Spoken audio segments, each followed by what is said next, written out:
সকাল সকাল ঘুমিয়ে আছি। এমন সময় আম্মু এসে দরজায় ধাক্কা দিয়ে বলতে লাগলেন, শিহাব, তাড়াতাড়ি ওঠ, দুপুরের মধ্যে বেরোতে হবে। বালিশ দিয়ে মুখ চেপে বিরক্ত গলায় বললাম, আমি যাব না, তোমরা যাও। আব্বু বাড়ি থেকেই বললেন, অনেক দিন গ্রামে যাওয়া হয় না, এইবার কোনো অজুহাত চলবে না। আমি দীর্ঘশ্বাস ফেললাম। ছোটবেলা থেকেই গ্রামের প্রতি আমার কোনো টান নেই। শহরের ব্যস্ত জীবন, বন্ধু, ক্যাফে, রাতের আলো, এগুলো ছেড়ে কাঁচা রাস্তা, ধুলো আর নিরিবিলি পরিবেশে কয়েকটা দিন কাটানোর কথা ভাবলেই বিরক্ত লাগে। তবুও শেষ পর্যন্ত বাবা মায়ের জোড়াজড়িতে রাজি হতে হলো। দুপুরে গাড়িতে উঠে পুরো রাস্তা হেডফোন কানে দিয়ে বসে রইলাম। জানালার বাইরে সবুজ মাঠ, নদী, গাছপালা একের পর এক পেছনে পড়ে যাচ্ছে। আম্মু মাঝে মধ্যে কিছু বলছেন, আমি শুধু মাথা নেড়ে উত্তর দিচ্ছি। বিকেলের দিকে গ্রামে পৌঁছালাম। গাড়ি থামতেই বাড়ির সবাই এগিয়ে এলো। চাচা চাচি, কাজিন সবাই যেন অনেক দিন পর আমাকে দেখে খুশি। আমি শুধু ভদ্রতার হাসি দিলাম। ঠিক তখনই উঠোনের ভেতরে থেকে একটা মেয়ে বেরিয়ে এলো। পরনে সাদা নীল সালোয়ার, লম্বা চুল, মুখ ভরা হাসি। আমাকে দেখেই উচ্ছ্বাসিত গলায় বলল, কেমন আছেন ভাইয়া? আমি কয়েক সেকেন্ড তাকিয়ে থেকে চিনতে পারলাম। নীলা, আমার চাচাতো বোন। ছোটবেলায় সারাক্ষণ আমার পেছনে ঘুরত। তারপর পড়াশোনা এবং বাবার ব্যবসার কারণে শহরে চলে আসি। অনেক বছর পর দেখা। আমি হালকা মাথা নেড়ে বললাম, ভালো, তুমি কেমন আছো? জি ভালো। আমার হাত থেকে ব্যাগটা টেনে নিয়ে বলল, দিন আমার কাছে, এত দূর থেকে এসেছেন। লাগবে না, আমি পারবো। না, আমি নিয়ে যাচ্ছি। বলেই কোনো কথা শুনল না। আমি অবাক হয়ে ওর পেছনে হাঁটতে লাগলাম। মনে হলো গ্রামের প্রতি আমার বিরক্তি যতটা আছে, এই মেয়েটার মধ্যে তার ঠিক উল্টো রকমের প্রাণ চাঞ্চল্য আছে। রুমে ঢুকে চারপাশে একবার চোখ বুলালাম। আগের মতোই কাঠের খাট, বড় জানালা আর পুরনো আসবাবপত্র। ব্যাগটা বিছানার ওপর রেখে নীলা আমার দিকে তাকিয়ে বলল, ফ্রেশ হয়ে নিচে আসবেন, সবাই আপনার জন্য অপেক্ষা করছে। আচ্ছা। কথাটা বলেই ও বেরিয়ে গেল।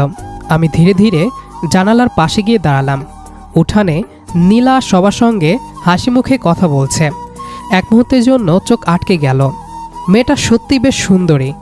ছোটবেলার সেই দুষ্টু মেয়েটার সঙ্গে এখনকার নীলার কোনো মিলই খুঁজে পাওয়া যায় না। তবে এসব নিয়ে মাথা ঘামানোর কোনো ইচ্ছে আমার নেই। আমি এখানে বেড়াতে এসেছি। 2-4 দিন থেকে আবার শহরে ফিরে যাব। এর বেশি কিছু ভাবার প্রয়োজনও মনে করলাম না। ফ্রেশ হয়ে নিচে নামতেই সবাই একসাথে বসে গল্প করছে। আমি গিয়ে চুপচাপ একটা জায়গায় বসলাম। ঠিক তখনই নীলা রান্নাঘর থেকে এক গ্লাস শরবত এনে আমার সামনে ধরল। এত দূর থেকে এসেছেন, আগে এটা খান। আমি কিছু না বলে গ্লাসটা হাতে নিলাম। মনে হলো মেয়েটা অযথায় আমার এত খেয়াল রাখছে। শরবত শেষ করতেই চাচি হাসি মুখে বললেন, শহরের ছেলে তো, গ্রামের কিছুই আর ভালো লাগে না মনে হয়। আমি হালকা হেসে বললাম, তেমন কিছু না চাচি, আসলে শহরেই অভ্যাস হয়ে গেছে। চাচা হেসে বললেন, 2-3 দিন থাক, দেখবি আর যেতে মন চাইবে না। আমি শুধু মুচকি হাসলাম। মনে মনে বললাম, যত দ্রুত সম্ভব এখান থেকে ফিরতে পারলেই বাঁচি। কিছুক্ষণ সবার সঙ্গে বসে গল্প শুনলাম। বেশিরভাগ কথাই গ্রামের মানুষ, জমিজমা, ফসল আর এলাকার বিভিন্ন বিষয় নিয়ে। এসব আলোচনায় আমার তেমন আগ্রহ নেই, তাই চুপচাপ বসে রইলাম। ঠিক তখনই নীলা আবার পাশে এসে বলল, ভাইয়া চা খাবেন? না, লাগবে না। তাহলে কফি করে দিই? আমি মাথা নেড়ে বললাম, কিছুই লাগবে না। ও আর জোর করল না, শুধু হালকা হেসে রান্নাঘরের দিকে চলে গেল। আমি অবাক হলাম। গ্রামের বেশিরভাগ মানুষকে যেমন অতিরিক্ত কথা বলতে দেখেছি, নীলা তেমন না। প্রয়োজন ছাড়া একটা কথাও বলছে না, শুধু নিজের দায়িত্বটুকু চুপচাপ পালন করছে। বিকেলের দিকে উঠানে একটু হাঁটতে বের হলাম। চারপাশে বিশাল খোলা জায়গা, পুকুর, বাঁশঝাড় আর দূরে সবুজ ধান ক্ষেত। বাতাসটা বেশ ঠান্ডা। শহরের মতো গাড়ির হর্ন নেই, মানুষের ভিড় নেই। হাঁটতে হাঁটতে পুকুর পাড়ে গিয়ে দাঁড়ালাম। কিছু ছোট ছেলে পানিতে ঝাপাঝাপি করছে। ওদের কোলাহল দেখে কিছুক্ষণ দাঁড়িয়ে থাকলাম। হঠাৎ পেছন থেকে পরিচিত কণ্ঠ ভেসে এলো। ভাইয়া, আমি ঘুরে তাকাতে দেখি হাতে একজোড়া স্যান্ডেল। নিন, এইটা পরে নিন। আমি অবাক হয়ে বললাম, এগুলো কেন? পায়ে তো আছেই। ওইগুলো তো জুতো, আর এগুলো স্যান্ডেল। এগুলো পরে হাঁটতে বেশি কমফোর্ট লাগবে। চাচি আম্মুই আমাকে দিয়ে পাঠিয়েছেন। আপনি নাকি স্যান্ডেল আনেননি? আচ্ছা বাদ দাও, থ্যাঙ্কস। নীলা শুধু মাথা নেড়ে পাশে দাঁড়িয়ে রইল। কয়েক সেকেন্ড নীরবতা। আমি কথার খাতিরে জিজ্ঞেস করলাম, পড়াশোনা কেমন চলছে? ভালো। কিসে পড়ো? অনার্স 2য় বর্ষে। ভালো। আপনি তো এখন পুরো শহরের মানুষ হয়ে গেছেন। আমি হেসে বললাম, হয়তো। নীলা মুস্কি হেসে বলল, ছোটবেলায় বছরে কয়েকবার আসতেন, এখন তো অনেক বছর পর এলেন। সময়ই হয় না। আমরা কিন্তু আপনাদের কথা ভুলিনি। ওর কথার জবাবে কিছু বললাম না, শুধু দূরের দিকে তাকিয়ে রইলাম। সূর্য তখন পশ্চিমে হেলে পড়েছে। চারদিকে হালকা সোনালি আলো ছড়িয়ে আছে। গ্রামের মানুষজন যে যার কাজে ব্যস্ত। নীলা হঠাৎ বলল, চলুন, সন্ধ্যা হয়ে যাচ্ছে, সবাই খোঁজ করবে। আমি আর কিছু না বলে ওর সঙ্গে বাড়ির দিকে হাঁটতে শুরু করলাম। বাড়িতে ফিরতেই চারদিক অন্ধকার হয়ে গেছে। উঠানে কয়েকটা বাতি জ্বলছে। রান্নাঘর থেকে ভেসে আসছে গরম ভাত আর বিভিন্ন তরকারির গন্ধ।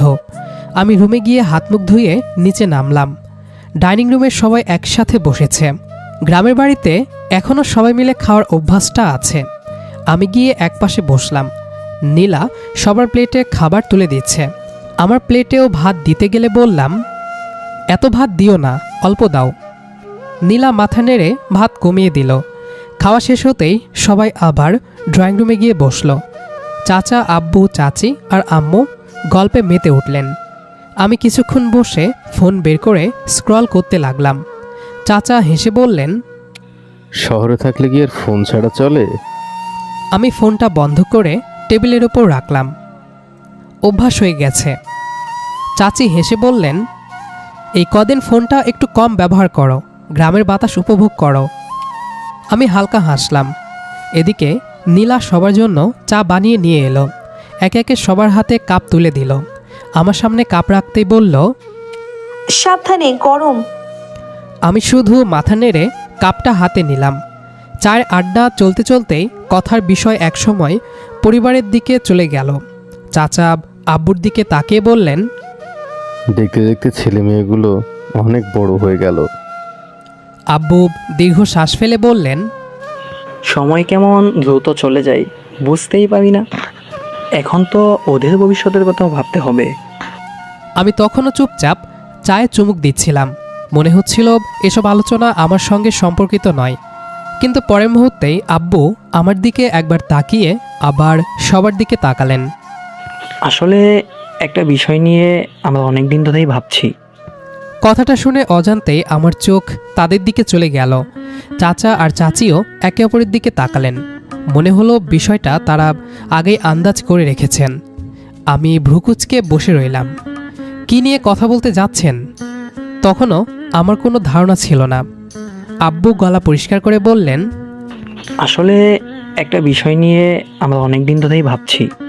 আজ সবাই একসাথে আছি, তাই কথাটা বলাই যাক। আমি চুপচাপ আব্বুর দিকে তাকিয়ে রইলাম। চাচা মুস্কি হেসে বললেন, তাহলে বলেই ফেলো নিজেদের মানুষদের কাছে, আবার রাগটা কিসের?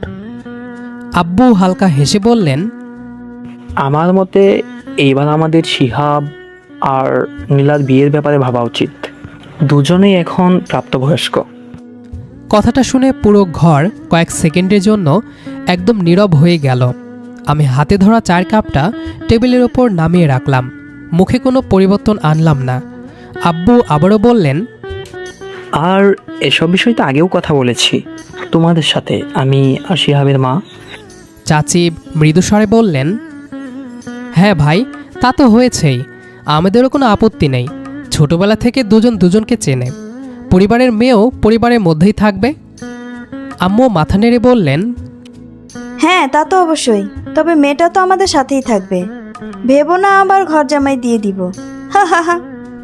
চাচি বলল, তা তো জানি, মেয়ে মানুষ, জামাই যেখানে থাকবে সে তো সেখানেই থাকবে। আমি একবার নীলার দিকে তাকালাম।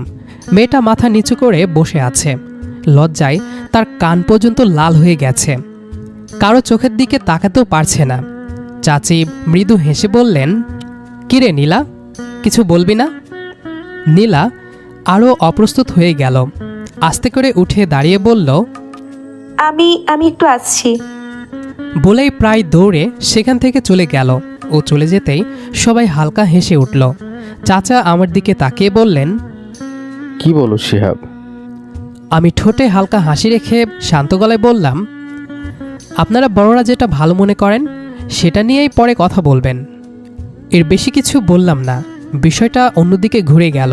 কিছুক্ষণ পর আবার অন্য গল্প শুরু হলো। বাইরে থেকে দেখে বোঝার উপায় নেই আমার মাথার ভেতর তখন কত প্রশ্ন ঘুরছে। আর সবার সামনেও কোনো অস্বস্তি প্রকাশ করতে চাইলাম না। রাত একটু গভীর হলে আমি উঠে নিজের রুমে চলে গেলাম। কয়েক মিনিট পর দরজায় নক পড়ল। আম্মু আর আব্বু ভেতরে ঢুকলেন। দরজা বন্ধ হতেই এতক্ষণ চেপে রাখা কথাটা আর আটকে রাখতে পারলাম না। এসব কি আব্বু? তোমরা কি সিরিয়াস? মানে আমাকে নিয়ে এসব কি হচ্ছে? আব্বু শান্ত গলায় বললেন, আমরা অনেক ভেবেই সিদ্ধান্ত নিয়েছি। আমি বিরক্ত হয়ে বললাম, আমাকে একবারও জিজ্ঞেস করার প্রয়োজন মনে হলো না? আম্মু ধীরে ধীরে বললেন, তাই তো এখন তোমার সাথে কথা বলতে এসেছি। আমার পক্ষে নীলাকে বিয়ে করা সম্ভব না। কেন? মেয়েটার কোনো সমস্যা আছে? না, নীলার কোনো সমস্যা নেই। ও খুব ভালো মেয়ে, কিন্তু আমি ওকে কখনো ওইভাবে ভাবিইনি। ছোটবেলা থেকে ও আমার চাচাতো বোন। আজ হঠাৎ করে তোমরা বললে আর আমি ওকে বউ হিসেবে ভাবতে শুরু করব, এটা কি এত সহজ? আব্বু কিছুক্ষণ চুপ করে আমার দিকে তাকিয়ে রইলেন। তারপর ধীরে ধীরে বললেন, আমি জানতাম তুই এমনটাই বলবি। তাহলে জেনে শুনে এসব করলে? হ্যাঁ। আব্বু, একটা মানুষকে ছোটবেলা থেকে নিজের বোনের মতো জেনে এসেছি, এখন হঠাৎ করে বলছো ওকে বউ হিসেবে ভাবতে? এটা কি মুখে বললেই হয়ে যায়? বাবা, ছেলেবেলায় তোরা একসাথে খেলেছিস ঠিকই, কিন্তু তোর আপন ভাই বোন না। ধর্মের দিক থেকেও সম্পর্কের দিক থেকেও তোদের বিয়ের কোনো বাধা নেই। আমি সেসব বলছি না আম্মু, আমি বলছি আমার দিক থেকে। আমার মাথায় কোনোদিনও এমন চিন্তা আসেনি। আব্বু চেয়ার থেকে উঠে জানালার পাশে গিয়ে দাঁড়ালেন। কিছুক্ষণ বাইরে তাকিয়ে থেকে বললেন, শিহাব, জীবনের সব সিদ্ধান্ত ভালোবাসা দিয়ে শুরু হয় না। অনেক সময় পরিবার একটা সম্পর্ক ঠিক করে দেয়, তারপর ধীরে ধীরে ভালোবাসা তৈরি হয়। কিন্তু আমার ক্ষেত্রে হবে না। কেন হবে না? কারণ আমি ওকে ওভাবে দেখতেই পারি না। আজ বিকেলেও ওর সঙ্গে কথা বলেছি। একবারের জন্য মনে হয়নি ও আমার ভবিষ্যৎ স্ত্রী হতে পারে। সেটা তো স্বাভাবিক, কারণ তুই কোনোদিন ওভাবে ভাবিসনি। আর ভাবতেও চাই না। কথাটা শুনে রুমে আবার নীরবতা নেমে এলো। আব্বু এবার গম্ভীর গলায় বললেন, তুই যেটা বুঝতে পারছিস না সেটা হলো আমরা হঠাৎ কোনো সিদ্ধান্ত নিইনি। প্রায় 1 বছর ধরে দুই পরিবার এই বিষয়টা নিয়ে আলোচনা করছি। আমি বিস্মিত হয়ে বললাম, 1 বছর? আব্বু মাথা নেড়ে বললেন, হ্যাঁ, শুধু সময়ের অপেক্ষায় ছিলাম। তোর কাজকর্ম একটু গুছিয়ে যাক, তারপর তোকে নিয়ে গ্রামে আসব। এটাই পরিকল্পনা ছিল। তার মানে আমরা এখানে বেড়াতে আসিনি? বেড়াতেও এসেছিস, তার সঙ্গে আরেকটা উদ্দেশ্যও ছিল। তোমরা আগে থেকে সব ঠিক করে রেখেছ। এখন আমার মতামত দিলে কি না দিলে কি? তোর মতামতের মূল্য আছে, কিন্তু এটাও জেনে রাখ আমরা এবার বিয়ের পরিকল্পনা নিয়েই গ্রামে এসেছি। বড় কোনো অনুষ্ঠান হবে না, দুই পরিবারের মানুষজন থাকবে, ছোট করে আনন্দ হবে। এরপর সময় সুযোগ পেলে বাকি অনুষ্ঠান করা যাবে। আমি অবিশ্বাসের দৃষ্টিতে তাকিয়ে রইলাম। তোমরা এতটাই নিশ্চিত? হ্যাঁ, আর আমার বিশ্বাস কয়েকটা দিন নীলার সঙ্গে স্বাভাবিকভাবে সময় কাটালে তোর এই আপত্তিটাও থাকবে না। না আব্বু, তুমি যেটা ভাবছো বিষয়টা তেমন না। নীলার বিরুদ্ধে আমার কিছুই নেই, কিন্তু ওকে আমি কোনোদিন ওই চোখে দেখিনি। শুধু তোমরা চাইছো বলে এক রাতের মধ্যে আমার চিন্তাভাবনা বদলে যাবে, এটা সম্ভব না। আমরা তোকে জোর করে অনুভূতি বদলাতে বলছি না বাবা, শুধু চাইছি মনটা একবার খোলা রেখে বিষয়টা ভেবে দেখ। আর যা বলছি তাই, আমরা নিশ্চয়ই তোর খারাপ চাইবো না। তোমার জন্য কে ভালো হবে আমরা নিশ্চয়ই সেটা জানি, আর নীলাই তোমার জন্য বেস্ট। আমি আর কিছু বললাম না, শুধু বিছানায় হেলান দিয়ে বসে রইলাম। বুঝতে পারছিলাম এই আলোচনায় কেউই নিজেদের অবস্থান থেকে এক চুলো সরতে রাজি নয়। পরদিন সকাল থেকে বাড়িতে অদ্ভুত এক ব্যস্ততা শুরু হয়ে গেল। কেউ বাজারের হিসাব করছে, কেউ আত্মীয়দের ফোন দিচ্ছে, কেউ আবার ঘরের সাজসজ্জা নিয়ে ব্যস্ত। প্রথমে ভেবেছিলাম হয়তো গ্রামের কোনো অনুষ্ঠান আছে, কিন্তু ধীরে ধীরে বুঝতে পারলাম সব আয়োজন আমাকে ঘিরেই। আমি আর কোনো কথা বললাম না, কারণ আগের রাতেই বুঝে গিয়েছিলাম আব্বু সিদ্ধান্ত নিয়ে ফেলেছেন। আমি যতই আপত্তি করি উনি নিজের সিদ্ধান্ত বদলাবেন না। তবুও মনে মনে ঠিক করলাম অন্তত নীলার সঙ্গে একবার কথা বলবো, ওর মতামতটাও জানা দরকার। সকালে নাস্তার সময় ওকে দেখলাম, চোখাচোখি হতেই নীলা নিচের দিকে তাকিয়ে অন্যদিকে চলে গেল। আমি ডাকতে গিয়েও থেমে গেলাম। কিছুক্ষণ পর উঠানে দেখলাম কয়েকজনের সঙ্গে বসে গল্প করছে। আমি এগোতেই একজন আমাকে ডেকে অন্য কাজে নিয়ে গেল। বিকেলে পুকুর পাড়ে গেলাম, ভাবলাম হয়তো সেখানে ওর সঙ্গে দেখা হবে, কিন্তু হলো না। সন্ধ্যায় উঠানে দাঁড়িয়েছিলাম, নীলা রান্নাঘর থেকে বের হচ্ছিল। আমি এগিয়ে যেতেই আব্বু পেছন থেকে ডাক দিলেন, এই শিহাব, এদিকে আয় তো, জরুরি কথা আছে। আবারও সুযোগটা হাতছাড়া হয়ে গেল। এভাবে একদিন, 2 দিন, প্রতিবারই মনে হতো আজ কথা বলবো, কিন্তু কখনো আত্মীয় স্বজন, কখনো বাড়ির কাজ, কখনো আবার লোকজনের ভিড়ে দুজনের একা হওয়ার সুযোগই মিলল না। আর নীলাও আগের মতো স্বাভাবিক ছিল না। আগে সামনে এলেই 2-1টা কথা বলতো, এখন আমাকে দেখলেই লজ্জায় মাথা নিচু করে অন্যদিকে চলে যায়। অবশেষে এক সকালে আব্বু এসে বললেন, কাল জমার পর আকদ হবে। আমি শুধু মাথা নেড়ে বসে রইলাম। আপত্তি করার শক্তিটুকুও যেন আর অবশিষ্ট ছিল না। পরদিন খুব ছোট পরিসরেই বিয়েটা হয়ে গেল। শুধু 2 পরিবারের মানুষ, কয়েকজন আত্মীয় আর গ্রামের কিছু পরিচিত মানুষ। সব কিছু এত দ্রুত ঘটে গেল যে বুঝে ওঠার সুযোগই পেলাম না। একসময় কাজী সাহেবের সামনে বসে কবুল বললাম, অন্য পাশে বসে নীলাও কবুল বলল। কিছুক্ষণের মধ্যেই সবাই এসে অভিনন্দন জানাতে লাগলো। কেউ ছবি তুলছে, কেউ দোয়া করছে, কেউ হাসছে, কিন্তু আমার ভেতরটা তখনও অদ্ভুত রকমের ফাঁকা। রাত গভীর হতে সবাই একে একে বিদায় নিল। আমাকে রুমে পাঠিয়ে দেওয়া হলো। রুমে ঢুকতেই দেখলাম খাটের এক কোণে নীলা চুপচাপ বসে আছে। লাল শাড়ি, মাথায় ওড়না টানা, 2 হাত একসঙ্গে জড়িয়ে রেখেছে। আমি দরজা বন্ধ করে ধীরে ধীরে গিয়ে একটু দূরে বসলাম। রুম জুড়ে নীরবতা। কয়েক মিনিট কেউ কোনো কথা বললাম না। শেষ পর্যন্ত আমি নীরবতাটা ভাঙলাম। একটা কথা বলবো? নীলা আস্তে করে মাথা নেড়ে বলল, জি। আমি দীর্ঘ শ্বাস ফেললাম। আজ যা বলবো সেটা হয়তো তোমার ভালো লাগবে না, কিন্তু বিয়ের পর তোমার কাছে কিছু লুকিয়ে রাখতে চাই না। নীলা এবার আমার দিকে তাকালো, চোখে কৌতূহল। আমি ধীরে ধীরে বললাম, এই বিয়েতে আমার কোনো মত ছিল না। কথাটা শুনেই নীলার মুখের হাসিটুকু মিলিয়ে গেল। আমি আবার বললাম, তোমার বিরুদ্ধে আমার কোনো অভিযোগ নেই, তুমি খুব ভালো মেয়ে, কিন্তু সত্যিটা হলো আমি কখনো তোমাকে বউ হিসেবে ভাবিনি। ছোটবেলা থেকে শুধু চাচাতো বোন হিসেবেই দেখেছি। নীলা চুপ করে শুনছিল। আমি বললাম, তোমার সঙ্গে এসব নিয়ে কথা বলতে চেয়েছিলাম, অনেকবার চেষ্টা করেছি, কিন্তু কখনো সুযোগ পাইনি। আর তারপর সব কিছু এত দ্রুত হয়ে গেল যে কিছু বলার আগেই আমাদের বিয়ে হয়ে গেল। কথাগুলো শেষ হতেই নীলা ধীরে ধীরে মাথা নিচু করে ফেলল। কয়েক সেকেন্ড পর টুপটুপ করে ওর চোখের পানি শাড়ির ওপর পড়তে লাগলো। আমি অস্বস্তিতে বললাম, নীলা। ও কাপা গলায় বলল, তাহলে আমাকে বিয়ে করলেন কেন? আমি কোনো উত্তর দিতে পারলাম না। নীলা চোখের পানি মুছতে মুছতে বলল, যদি আপনার ইচ্ছেই না থাকে তাহলে অন্তত আমাকে একবার বলতে পারতেন। আমি চুপ। নীলা আবার বলল, জানেন, আমি ভেবেছিলাম হয়তো আপনারও আপত্তি নেই, সবাই যখন এত খুশি ছিল তখন মনে হয়েছিল আপনিও রাজি আছেন। ওর গলা আরও ভারী হয়ে গেল। অথচ আজ বুঝলাম আমি শুধু পরিবারের সিদ্ধান্ত ছিলাম, আপনার সিদ্ধান্ত না। কথাটা শুনে আমি মাথা নিচু করে ফেললাম। সত্যিটা বলেছি, কিন্তু সেই সত্যিই যে ওকে এতটা কষ্ট দেবে সেটা আমি কল্পনাও করিনি। রুমের ভেতর আবার নীরবতা নেমে এলো। শুধু নীলার চাপা কান্নার শব্দটা বারবার কানে ভেসে আসছিল। আমি কিছুক্ষণ চুপ করে বসে রইলাম। নীলার চোখের পানি থামার কোনো নাম নেই।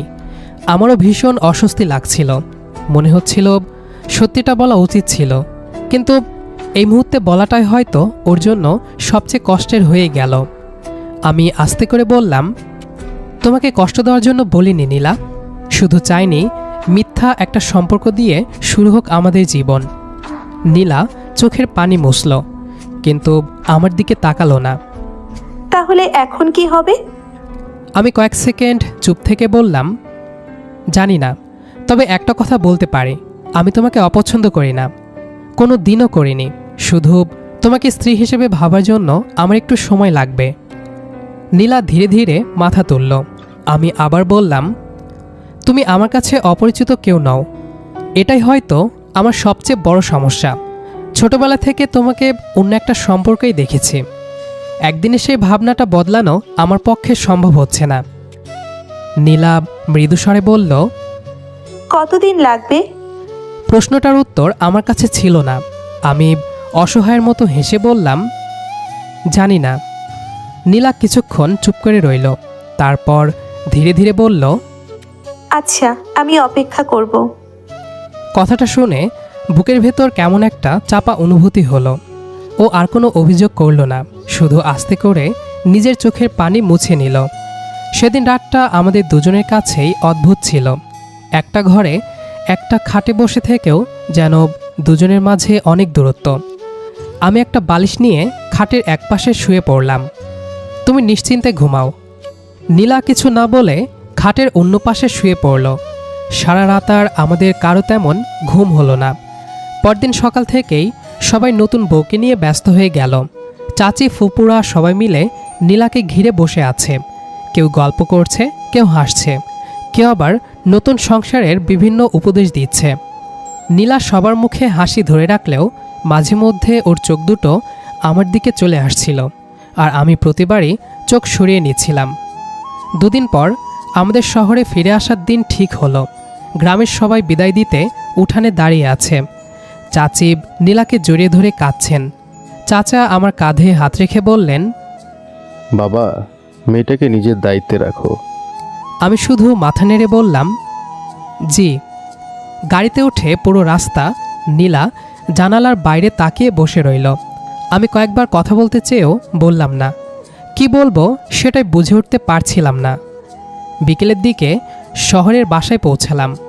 আম্মু দরজার সামনে দাঁড়িয়ে নতুন বউকে বরণ করে ঘরে তুললেন। পাড়া প্রতিবেশী সবাই একে একে দেখতে আসতে লাগলো। আমি দূর থেকে সব দেখছিলাম। নীলা সবার সঙ্গে হাসি মুখে কথা বলছে, আম্মুর কাজে সাহায্য করছে, কখনো চা বানিয়ে দিচ্ছে, কখনো অতিথিদের সামনে নাস্তা সাজিয়ে রাখছে।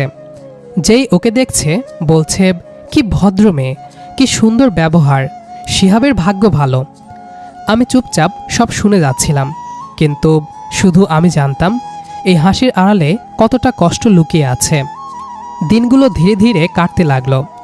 বাইরের মানুষের কাছে আমরা একদম স্বাভাবিক স্বামী স্ত্রী। একসঙ্গে খেতে বসি, একসঙ্গে আত্মীয়দের বাসায় যাই, কেউ এলে পাশাপাশি বসে কথা বলি, প্রয়োজনে একে অপরের খোঁজও নেই। কিন্তু আমাদের রুমের দরজা বন্ধ হলেই যেন সব কিছু বদলে যায়। যেখানে কোনো স্বামী স্ত্রীর খুনসুটি নেই, কোনো অভিমান নেই, কোনো আদর নেই, কোনো ভালোবাসার কথাও নেই। রুমে ঢুকেই আমি নিজের কাজে ব্যস্ত হয়ে যাই, আর নীলাভ চুপচাপ নিজের কাজ করতে থাকে। রাতে ঘুমানোর সময়ও খাটের দুই পাশে দুজনের মতো শুয়ে থাকি। মাঝখানে যেন অদৃশ্য একটা দূরত্ব। নীলা কোনোদিন আমাকে জোর করেনি, কোনোদিন বলেনি আমাকে ভালোবাসুন, কোনোদিন অভিযোগও করেনি। শুধু নিজের দায়িত্বগুলো নিঃশব্দে পালন করে গেছে। সকালে আমার জন্য নাস্তা তৈরি করে, অফিসে যাওয়ার আগে শার্টটা ইস্ত্রি করে দেয়, আমি ফিরতে দেরি করলে খাবার গরম করে অপেক্ষা করে। আমি অসুস্থ হলে ঔষধ এগিয়ে দেয়। রাতে আমি কাজ করতে বসলে 1 কাপ চা বানিয়ে টেবিলে রেখে শুধু বলে, চা ঠান্ডা হওয়ার আগে খেয়ে নেবেন। এর বেশি একটা কথাও বলে না। দিনগুলো একটা পর একটা কেটে যাচ্ছিল। আমি কখন যে নীলার ছোট ছোট অভ্যাসগুলো লক্ষ্য করতে শুরু করেছি সেটা নিজেও বুঝতে পারিনি। একদিন অফিস থেকে ফিরে সোফায় বসে ফোন দেখছি। নীলা রান্নাঘর থেকে বের হয়ে শান্ত গলায় বলল, আজ অনেক দেরি হয়ে গেছে, খেয়ে নেবেন? আমি মাথা তুলে বললাম, খেতে বসে প্রথমবার নিজে থেকে বললাম, রান্নাটা ভালো হয়েছে। নীলা কয়েক সেকেন্ড আমার দিকে তাকিয়ে রইল, তারপর খুব ছোট্ট করে হাসল। হাসিটা খুব সাধারণ ছিল, কিন্তু জানি না কেন আমার কাছে অদ্ভুত সুন্দর লাগলো।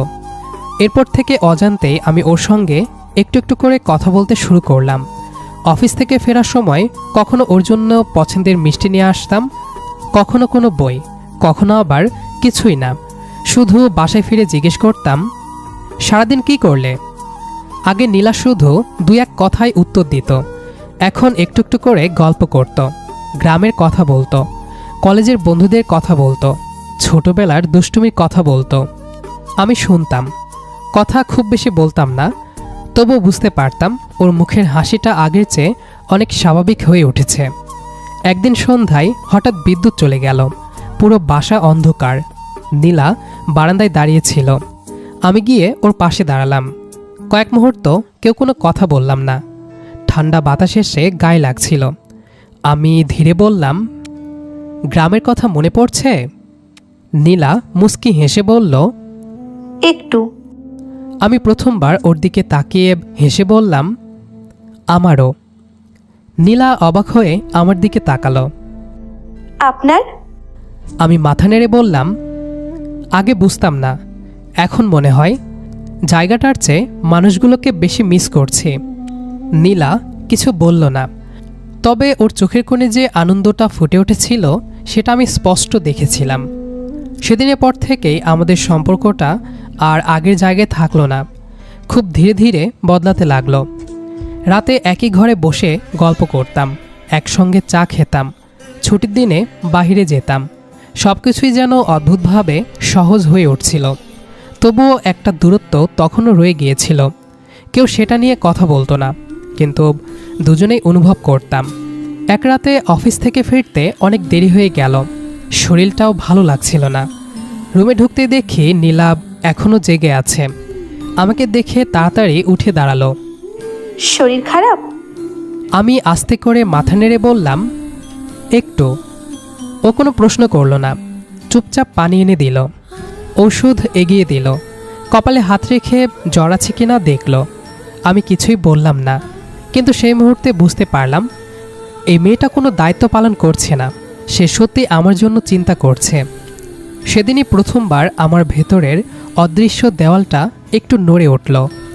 আমি ধীরে ধীরে ওর হাতের ওপর নিজের হাত রাখলাম। হঠাৎ স্পর্শে নীলা যেন জমে গেল, বিস্মিত চোখে আমার দিকে তাকিয়ে রইল। কয়েক সেকেন্ড কেউ কোনো কথা বললাম না, শুধু আমাদের দুজনের নিঃশ্বাসের শব্দটাই শোনা যাচ্ছিল। আমি আস্তে করে বললাম, ধন্যবাদ। নীলা অবাক হয়ে বলল, কিসের জন্য? এতদিন কোনো অভিযোগ না করে আমার পাশে থাকার জন্য। কথাটা শুনে নীলার চোখ ভিজে উঠল। ও কিছু বলতে গিয়েও থেমে গেল। আমি আবার বললাম, আমি জানি তোমাকে অনেক কষ্ট দিয়েছি, হয়তো তার সবটা আমি কোনোদিনও পূরণ করতে পারবো না, কিন্তু আজ একটা কথা বলতে পারি, আমি আর আগের জায়গায় নেই। নীলা চুপচাপ শুনছিল। আমি ধীরে ধীরে ওর হাতটা একটু শক্ত করে ধরলাম। কখন যে তোমাকে খুঁজতে শুরু করেছি বুঝতেই পারিনি। অফিস থেকে ফিরেই এখন আগে তোমাকে খুঁজি। তুমি সামনে না থাকলে বাসাটা ফাঁকা লাগে, তুমি না খেলে আমারও খেতে ইচ্ছে করে না। এসব কবে থেকে হলো আমি নিজেও জানি না। নীলার ঠোঁট কাঁপছিল। ও খুব আস্তে বলল, সত্যি? আমি মাথা নেড়ে হালকা হেসে বললাম, হ্যাঁ সত্যি। পরের মুহূর্তে আমি ধীরে ধীরে ওর একটু কাছে এগিয়ে গেলাম। নীলা নড়ল না, শুধু নিঃশব্দে আমার দিকে তাকিয়ে রইল। আমি খুব আলতো করে ওর কপালের ওপর এলোমেলো চুলগুলো সরিয়ে দিলাম। স্পর্শটা এতটাই কোমল ছিল যে নীলা অজান্তেই চোখ বন্ধ করে ফেলল। আমি কয়েক সেকেন্ড শুধু ওর মুখের দিকে তাকিয়ে রইলাম। এই মেয়েটাকেই এতদিন আমি শুধু দায়িত্ববান, শান্ত স্বভাবের একটা মানুষ হিসেবে দেখেছি, অথচ আজ মনে হচ্ছে ওর হাসি, ওর লজ্জা, ওর ছোট ছোট অভ্যাস সব কিছুই আমার ভীষণ আপন। আমি মৃদুস্বরে বললাম, তুমি খুব সুন্দর নীলা। কথাটা শুনেই ওর গাল লাল হয়ে উঠল। নীলা চোখ নিচু করে ফিসফিসিয়ে বলল, আগে তো কোনোদিন বলেননি। কারণ আগে দেখিনি, এখন দেখছি। নীলা লজ্জায় কিছু বলল না। আমি ধীরে ধীরে ওর কাঁধে হাত রাখলাম। এক মুহূর্ত ইতস্তত করে ও নিজেই আস্তে করে আমার দিকে এগিয়ে এলো। পরের মুহূর্তে আমি ওকে আলতো করে নিজের বুকে জড়িয়ে নিলাম। প্রথমে ওর শরীরটা হালকা কেঁপে উঠলেও কয়েক সেকেন্ডের মধ্যেই সমস্ত দ্বিধা চলে গেল। তারপর ধীরে ধীরে ওর নিজের সমস্ত দ্বিধা ছেড়ে দিয়ে মাথাটা আমার বুকে রেখে চোখ বন্ধ করে রইল, যেন এতদিনের সব অপেক্ষা, সব অভিমান, সব না বলা কথাগুলো এই নীরব আলিঙ্গনের মধ্যেই গলে যাচ্ছে। আমি ওর মাথায় খুব আস্তে করে হাত বুলিয়ে দিলাম। অনেক অপেক্ষা করিয়েছি, তাই না? নীলা কিছু বলল না, শুধু আমার শার্টটা মুঠো করে ধরে খুব আস্তে মাথা নেড়ে সম্মতি জানালো। ওর চোখের কোণে জমে থাকা শেষ কয়েক ফোঁটা অশ্রু আমি আঙ্গুলের ডগায় মুছে দিলাম। আমি মৃদু হেসে বললাম, আর কাঁদতে হবে না। এবার থেকে তোমার সব কান্নার কারণ না, হাসির কারণ হতে চাই। নীলা ধীরে ধীরে মুখ তুলে আমার দিকে তাকালো। চোখ দুটো ভিজে থাকলেও সেখানে আজ এক অন্যরকম শান্তি। ও খুব নিচু গলায় বলল, আমি শুধু এই কথাটাই শুনতে চেয়েছিলাম। আমি আর কিছু বললাম না। আস্তে করে ওর কপালে একটা দীর্ঘ স্নেহভরা চুমু এঁকে দিলাম। নীলা আবার চোখ বন্ধ করে ফেলল। ঠোঁটে কোণে ছোট্ট একটা হাসি ফুটে উঠল। মনে হলো এটুকু স্পর্শেই ওর এতদিনের অপেক্ষা যেন সার্থক হয়ে গেছে। আমি একটু সরে এসে ওর দিকে তাকালাম। একটা জিনিস চাই। নীলা লাজুক হেসে বলল, কি? আজ থেকে আমাকে আর দূরে দূরে রাখবে না। দূরে তো আপনি রেখেছিলেন, আমি না। কথাটা শুনে নিজের অজান্তেই হেসে ফেললাম। আমি আলতো করে ওর গাল দুটো নিজের হাতে ধরলাম। কয়েক মুহূর্ত শুধু ওর চোখের দিকে তাকিয়ে রইলাম। তারপর খুব ধীরে ওর সম্মতি বুঝে ওর গালে একটি স্নেহময় চুমু দিলাম। লজ্জায় নীলা চোখ বন্ধ করে ফেলল। গাল দুটো আরও লাল হয়ে উঠল। আমি মুচকি হেসে বললাম, এই লজ্জাটাই তোমাকে সবচেয়ে সুন্দর করে তোলে। নীলা আস্তে করে আমার কাঁধে মাথা রেখে বলল, তাহলে আর কখনো আমাকে একা রেখে যাবেন না? আমি ওর হাতটা শক্ত করে ধরে উত্তর দিলাম, ইনশাল্লাহ, জীবনের প্রতিটা পথেই তোমার হাত ধরেই হাঁটব। ও কিছু বলল না, শুধু আমার হাতটা আরও শক্ত করে ধরে রাখল। রুমের বাইরে তখন রাত আরও গভীর হয়েছে। জানালার ফাঁক দিয়ে শীতল বাতাস ঘরে ঢুকছে। ঘরের নীরবতার মধ্যেও আজ আর কোনো অস্বস্তি নেই। যে দূরত্ব একসময় একই বিছানায় থেকেও আমাদের আলাদা করে রেখেছিল, সেই দূরত্ব আজ নিঃশব্দে হারিয়ে গেছে। আমি আলতো করে আবারও ওকে নিজের কাছে টেনে নিলাম। নীলা নিশ্চিন্তে মাথাটা আমার কাঁধে রেখে চোখ বন্ধ করল। ওর মুখে এমন এক প্রশান্তির হাসি ফুটে উঠল যা আমি আগে কোনো দিন দেখিনি। জীবনের কিছু কিছু গল্প শুরু হয় একদম ভিন্নভাবে। ভাবিনি কখনো শহরের এই যান্ত্রিক জীবন ছেড়ে গ্রামের সেই চেনা চেনা মেঠো পথ আর অচেনা এক অনুভূতি আমার জীবনটাকে এভাবে বদলে দেবে। অবহেলা আর দূরত্বের দেওয়াল ভেঙে আজ আমি আমার জীবনের সবচেয়ে সুন্দর সত্যটাকে খুঁজে পেয়েছি। আর আমি খুঁজে পেয়েছি আমার সেই ছোটবেলার ভাইয়াকে, যে আজ শুধু আমার স্বামীই নন, আমার পুরো আকাশ, আমার বেঁচে থাকার সবচেয়ে বড় অবলম্বন। অপেক্ষাটা দীর্ঘ ছিল ঠিকই, কিন্তু শেষের এই প্রাপ্তিটা আমার জীবনের সব কষ্টকে এক নিমেষে ভুলিয়ে দিয়েছে। সম্পর্ক মানে তো একে অপরের প্রতি বিশ্বাস, একটুখানি ধৈর্য আর নিঃশর্ত ভালোবাসা।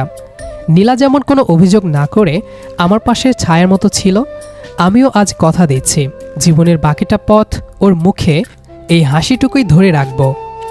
আমাদের এই ছোট্ট গল্পটি আপনাদের কেমন লাগলো তা কিন্তু কমেন্ট করে জানাতে একদম ভুলবেন না। গল্পটি ভালো লেগে থাকলে অবশ্যই লাইক এবং শেয়ার করে আমাদের পাশেই থাকবেন। আজকের মতো আমরা এখানেই বিদায় নিচ্ছি। খুব শীঘ্রই দেখা হবে নতুন কোনো গল্প আর নতুন কোনো অনুভূতি নিয়ে। ততক্ষণ পর্যন্ত সবাই ভালো থাকুন, সুস্থ থাকুন। আল্লাহ হাফেজ।